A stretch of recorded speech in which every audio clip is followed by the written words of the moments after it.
Welcome to a Sunny Side Up Life podcast, a show for the woman who is ready to live an abundant life full of freedom and positivity.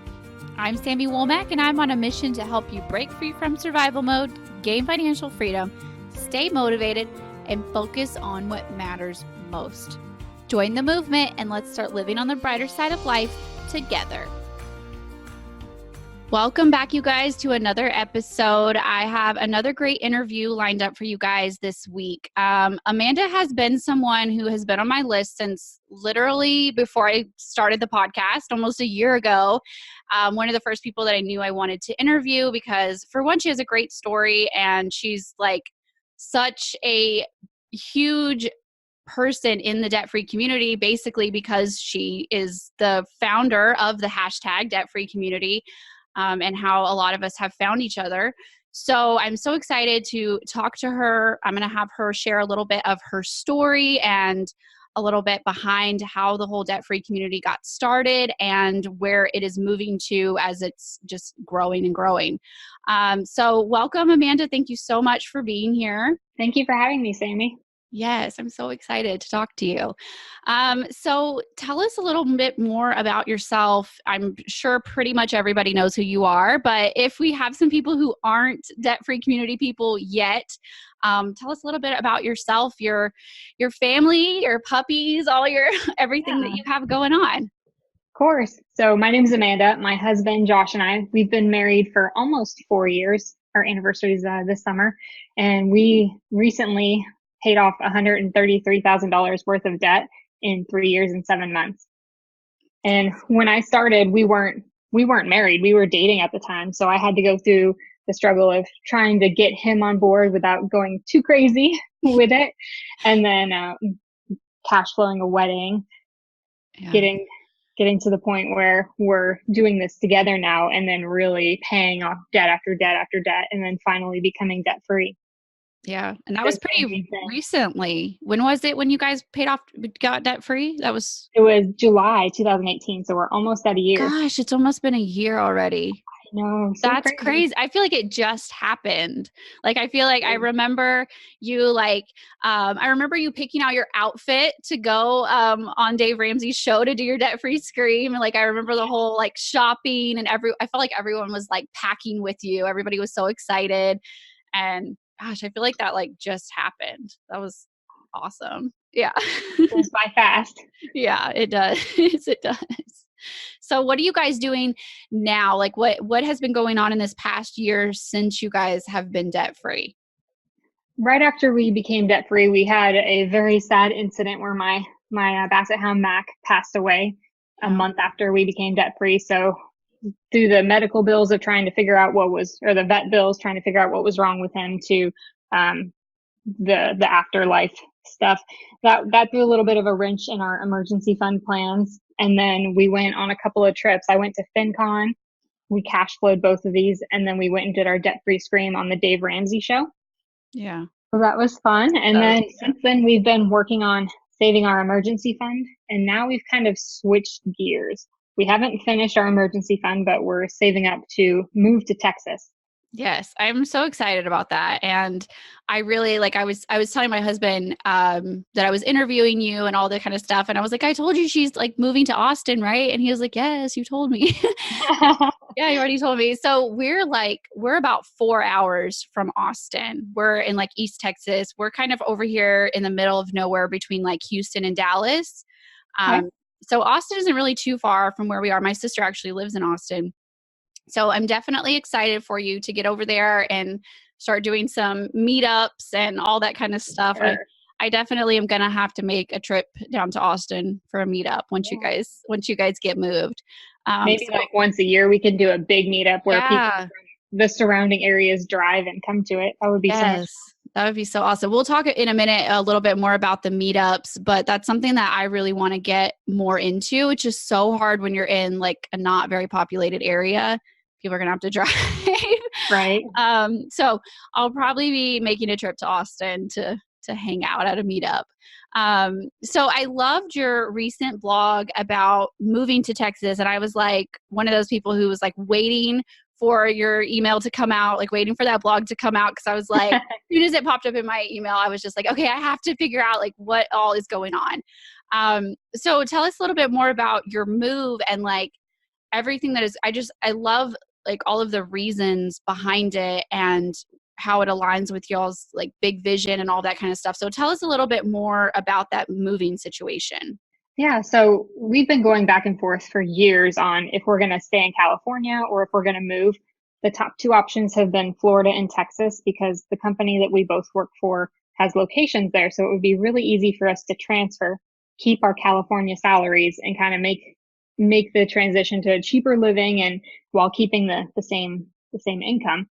Yeah. So recently we watched a documentary called Playing with Fire, Yeah. and I was hoping that this film would like light a fire, pun Yeah. intended, Pun intended. spark something within Josh to where he's like, oh, we need to move, we need to do something serious because I'm one of those type A people. Go, go, go! I've got this big plan, and I want to do stuff and make stuff happen right away.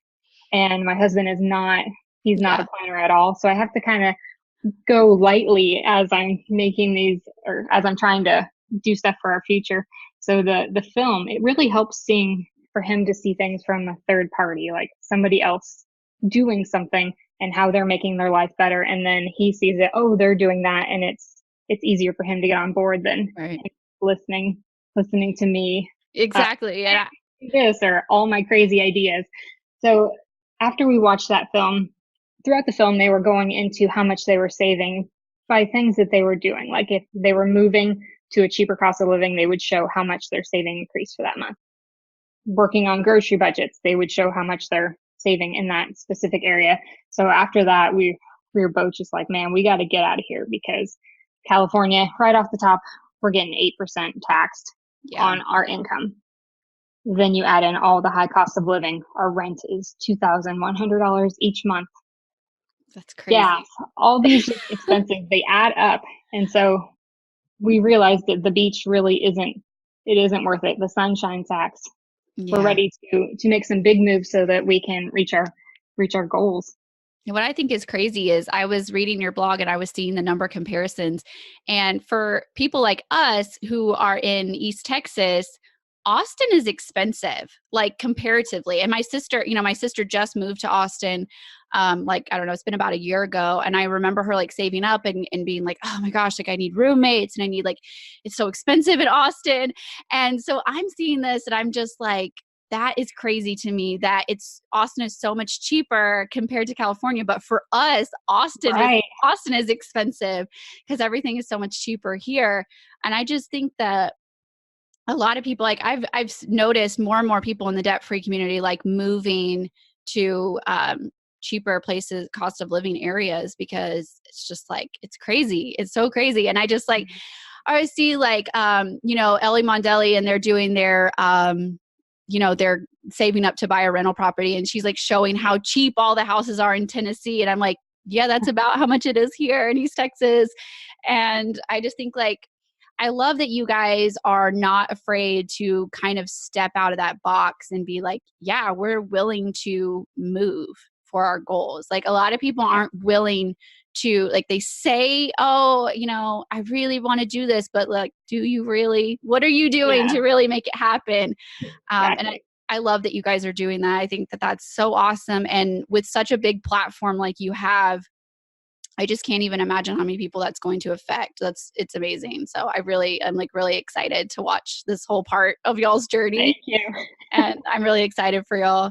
And that's kind of something like what we did. Like we didn't necessarily move, like we stayed in the same county, but we downsized our house so much. And it's like, what are you willing to do? Are you willing to squeeze a family of 5 into a 2-bedroom house? So like what aligns with your big vision. And I really, I get excited when other people are doing it. It makes me feel a little less crazy. Right. Because not everybody does this stuff. Yeah. Yeah. So, so after you guys get moved, so you're saving right now to cash flow the move. And then what are your plans kind of after you move and you get settled and all of that kind of stuff? Once we get settled and figure out how much our normal monthly expenses are, because it's going to be a drastic change. And then we Yeah. won't know probably for a month or two with all the bills and fees to start up services. Once we know that, we will finish our emergency fund. So we'll have 6 months of expenses just stashed away in account for anything that goes wrong in life. Yep. And then after that, we'll need to get me a car. So probably save 10,000 or so for a car. We're thinking a more gas friendly car like a Prius. Yeah. And then after that, we're going to start saving for a down payment for a house. So one of the big reasons why we're moving to a cheaper cost of living is so that we could start house hacking. Mm-hmm. And buying a duplex is something that I'm really interested in. So Yeah. once we buy a duplex, we'll rent out the other side, and then that will decrease how much we're paying on our mortgage and help us reach our goals faster. Yeah, that's really exciting. And you guys are, planning to do the whole sailing full time, which I think is so awesome. And that's amazing. That's one of you probably know that my husband works on a boat. And so we're like, water people. And then when he's home, we're always like on the lake and stuff. And so he's like really excited about people who like sail full time. Like I would be more of Oh, an RV type full time person. I just like not like very kind of get a little nervous on the water, but he would definitely like be, because he already does all that kind of stuff for work. So I think that's really cool that you guys are going to do that. It's really, really exciting. It's always like fun to just, I kind of already said that, but it's just really fun to see people doing things that are so much out of the box. And I feel like it's really, really inspiring. And mm, yeah, I just love all that kind of stuff. But I think that's one of the great features of the debt-free community is getting to be a part of so many people's lives that you otherwise wouldn't know, and getting to be inspired by people who are basically strangers. um, right. but you get to be friends with these people, and you're so like invested in their lives now. And it's just, I think about, there's probably 10 or 20 people that just pop in my mind that I think about these big life changes that they go through, and you'll literally cry for them. And I'm thinking about like Michelle from Frugal Kittens, and like when her husband lost her job, I literally cried like watching her stories. Oh, And like when Shung found out that she was pregnant, and I yeah. literally cried when she finally announced that she was pregnant. And it's just like for you guys, when you announced your move, I got so excited. I was like, oh my gosh, that's so amazing.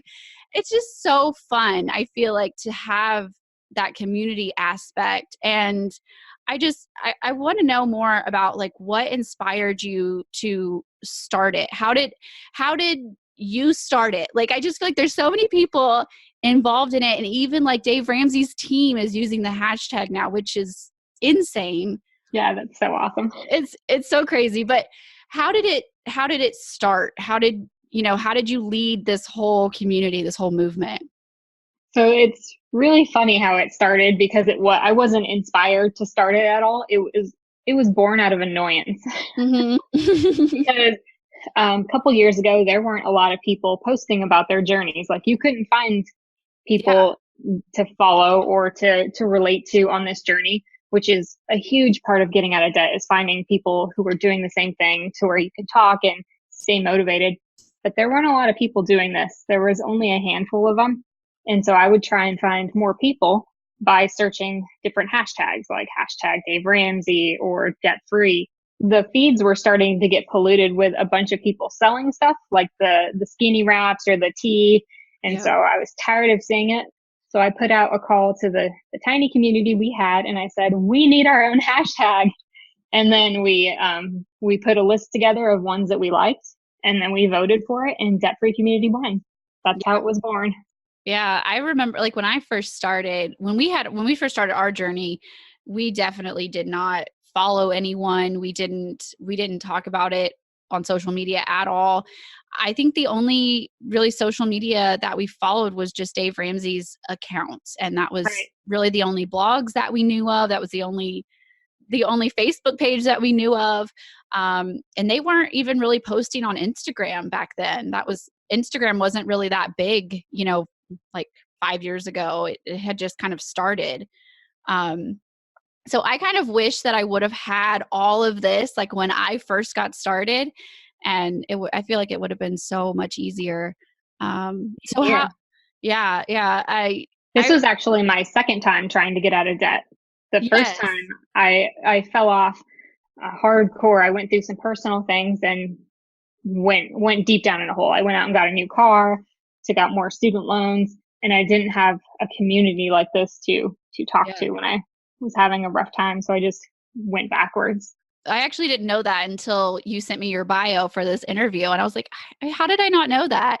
I think it's so interesting to hear, like, hey, like you can mess up and you can like fall off the wagon and you can like get back on, and I think that it's really interesting to, so many people think that you either do this journey and you never screw up or you don't do it at all, and that's just not Right. No, not the true. case. Like, you're going to screw up, and even when you know better, you're still going to do things Yeah, and you can still be successful at it. Like, you don't have to have a flawless record. you can exactly. you can still do it. But I've really I remember back when you guys were like voting, when everyone was voting on the hashtag, and I think it's been so crazy to see the hashtag grow, and it has like what, over 500,000 posts now or something like that. Yeah, we're creeping up on 600,000. Yeah, that's amazing. That's so amazing. And your following, just from all of that, is like 65,000 people. Like, that is so crazy, and I feel like it happens so fast. Yeah, it's insane. When I never thought I would have that many followers. I know that's not what my goal was. I was just sharing my hobby and it turned into this whole other thing. How do you feel like it's changed in the past couple of years, from going from a few thousand to 65,000? Like, how do you feel like, do you feel like it's changed what you say or how you say it, or do you feel like you have to filter yourself more, or how do you feel about all of that? I definitely feel like I have to filter myself more. And there, because the internet, they have a lot of opinions, and we have a large following. There's people that are going to say some mean things. So I've had to learn how to deal with a lot of that while still trying to inspire and share and be Yeah. helpful to people. Yeah, I feel like it's hard, but it's so needed. And maybe there's like 1 or 2% of the people who are going to be snarky, but like everyone Right. else needs it. So it's just, I don't know, it's crazy how you just, things change as soon your account gets bigger and bigger and bigger, and it has like the pros and cons of it. Right. So I love, one of my favorite things about the debt free community is sharing the numbers. And I don't always get my numbers in on time, but I try whenever I do know my numbers, because we do a 6-week budget. So it doesn't always like fall completely right with the monthly payoff. But I love seeing the numbers, and it's crazy numbers, how you do the payoff and the savings and all of that. So tell us a little bit more about that for those of us who aren't familiar with all of that. Each month I put out 2 posts on my Instagram account, one asking how much debt everybody paid off, and then the other one is asking how much money they saved. And then after 7 days, they get totaled up, and then we share how much debt was paid off and how many people contributed to the number, and then also savings. I keep those numbers listed on my website, and it's really cool to go back and see. I think I started this in 2017, the end of 2017. It's really cool to go back and see by year how much debt has been paid off, money saved, and how many people are starting to contribute to it now. Yeah. And I'm going to link to that page in the show notes for anybody who wants to check out the numbers, but the numbers are insane. Like, they're like 100 thousands. Like, there's sometimes it goes over 1 million. Consistently, the debt paid off is over 1 million a That's month. crazy. Like, so And then crazy. savings is normally around 2 to 300,000. Yeah. That's so much money. And you think about, that's every single month. Like, Month. that's so many people just freedom, Still freedom, in it. freedom. I know, Yeah, like, they're still in it. it's crazy, so crazy. And I like to see, I was looking on the website, it was a couple of months ago, I think, maybe when you first launched your shop, and I was just kind of like browsing around on your website. And I was looking for the trends. It would be really nice to see in a couple of years the monthly trends. Like, does the savings go down around Christmas? Right. Or like, does it go up more around when people are getting like their income tax returns and like, things like that? I think that'll be really cool to see in a couple of years when you have like a lot of different years to Historical look data. at. Yeah. Yeah. That's just the history nerd, I guess, in me wanting to see the analytics, I guess. I don't know. But I love it. And I feel like there are so many amazing people in the debt-free community that it's such a beautiful thing to feel like you belong. And when a lot of us, I feel like we feel so alienated in our personal lives in a lot of aspects because a lot, maybe our family doesn't understand or our friends don't understand, or we can't talk about it with our coworkers or, things like that. I feel like you can always find somebody online who gets it. And relates to your situation. So no matter single income, low income, any situation, you can find somebody who's like you. Yeah, exactly. Like your family size or where you live, or there's so many people who are single or married without kids, married with a ton of kids, single with kids. Like there's every single different family situation that you're looking at, and it's always really nice to find somebody who gets the different aspects of your journey and have someone to actually talk to. And I think it's a beautiful thing. And I feel like I'm constantly in show notes to different podcasts, like linking to the hashtag debt free community, like, okay, go find people, like make friends, like go play with each other, talk to each other. Right. And it's just like, I feel like I'm constantly like, go search the hashtag, you'll find people. It's just great. So really the main reason why I wanted to have you on here was just to talk about the importance of community. And why do you think that as people on a journey that's difficult, like we reach out for community? Because it's not just, a debt-free community where people do this, like any kind of niche that you're in, whether you're like doing weight loss or people who homeschool or people who travel full time. Like I feel like we are constantly looking for people on the same journey. And I feel like a debt-free journey, we do the same thing. We look for other people on the journey. And I think it's so interesting how we're constantly like looking for support, looking for reassurance and all of that kind of stuff. What have you seen in aspect to the debt-free community that like, why do we crave this connection so much? I think it's the accountability aspect of it. Yeah, that's a good point. Just you tend to get motivated about something, and then you need to find something to keep you motivated. So seeing people and talking with people who are in the same situation, and you're always learning from them, or if you're having a difficult time with a certain thing, you can reach out and get support and then move past that instead of completely falling off and reverting to your old ways. So continuous learning and just help and support. Yeah, and I think it really helps to just not feel so alone, like not feel crazy. I mean, like you guys doing a big move like this, if you didn't have a community around you to cheer you on and support you, and it would be so much harder to do such a big move like that. And I think it's just so great. So I think our family would be like, huh?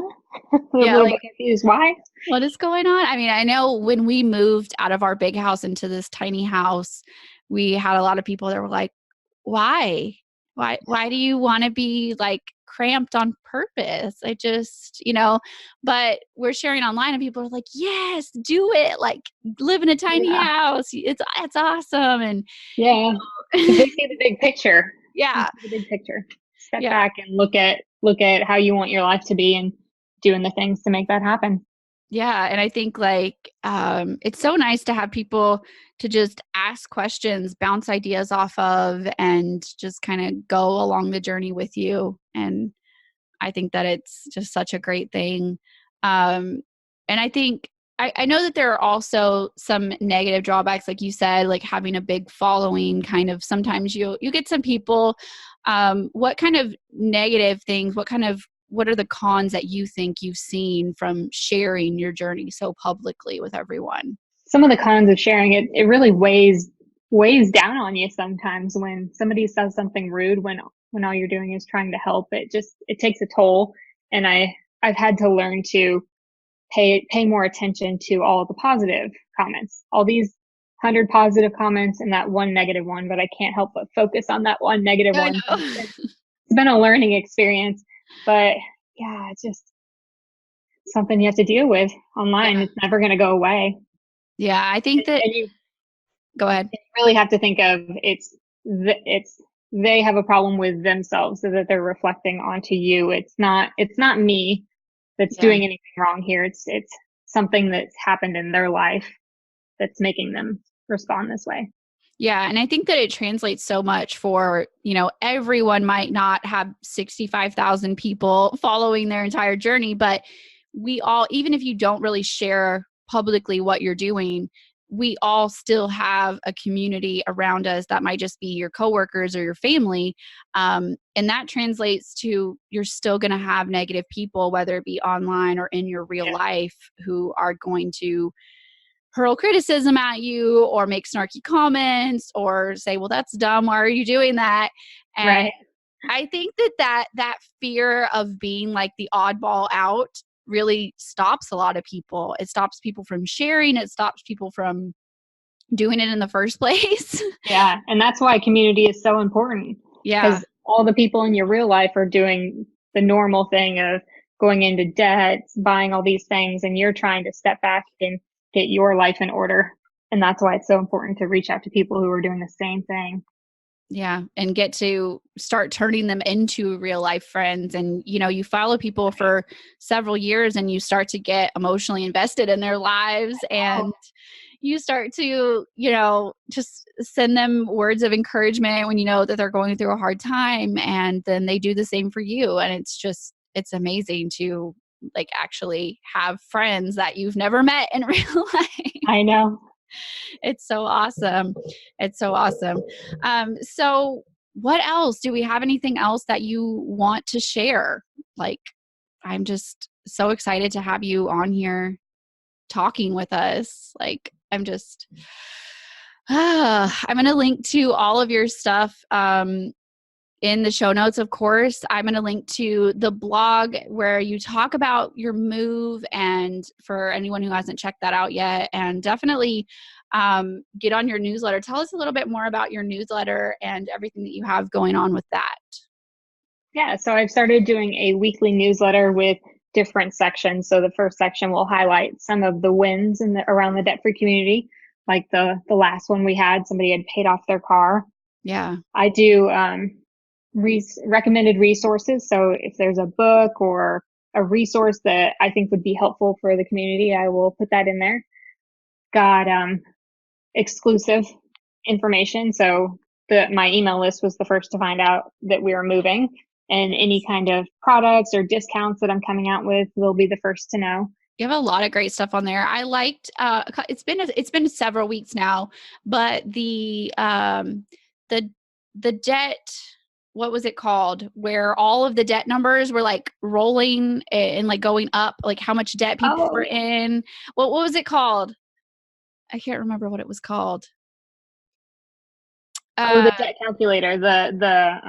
It's like the U.S. calculator for yes. the amount of debt, and it was in what, trillions? It was insane. And it's like literally just moving the whole time. And you said something in the email about, yes, it's real. Like it's not, I was just like, Not big.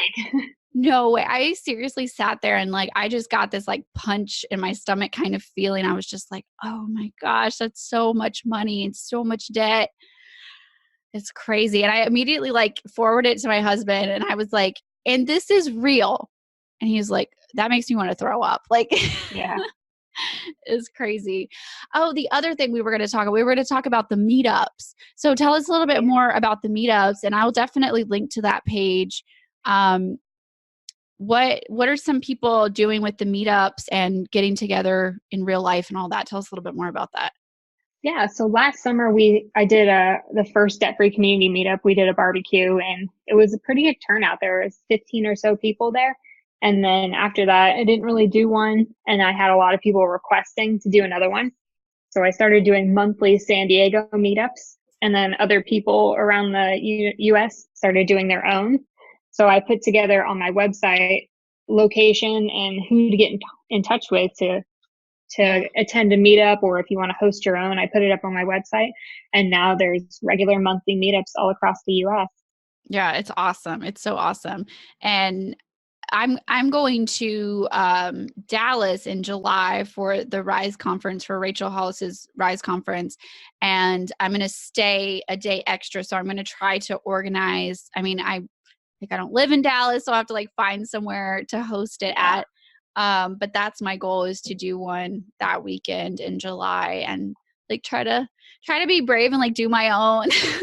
Right. Yeah, they're nerve-wracking. It's nerve-wracking walking into a crowded place with a bunch of people that you don't know. Yeah. But I think I've seen a lot of the pictures, and it seems like a lot of fun, and it's something that I hope that grows more and more. And I know, people are doing them all over the place, and Nashville, and it's been really fun when people are going to do their debt-free screens and people are like meeting up in Nashville and stuff, and that's been really fun to watch as well. Yeah, so I'll link anywhere I travel, I'm gonna have a meetup. Yeah, exactly. But I think my favorite one has been where we made these vision boards. So everybody brought supplies, and we spent some time making vision boards for the year. Yeah, that was really awesome. I remember that one. Yeah. That's awesome. So I'm going to link to that page as well. And of course, all of your social links and everything else. And thank you so much for hanging out and coming on the podcast, and just everything that you do, organizing everything in the debt-free community. It's so amazing. And I know that a lot of people are very, very grateful for everything that you do. So thank you. Thank you for having me. Yes, of course. All right, guys. So remember to share this episode with anyone who you think might need to hear this message. Leave us a review and hit subscribe if you haven't already. And thank you guys so much for hanging out. Don't forget to check out the show notes, and I will talk to you guys next week. Bye, guys.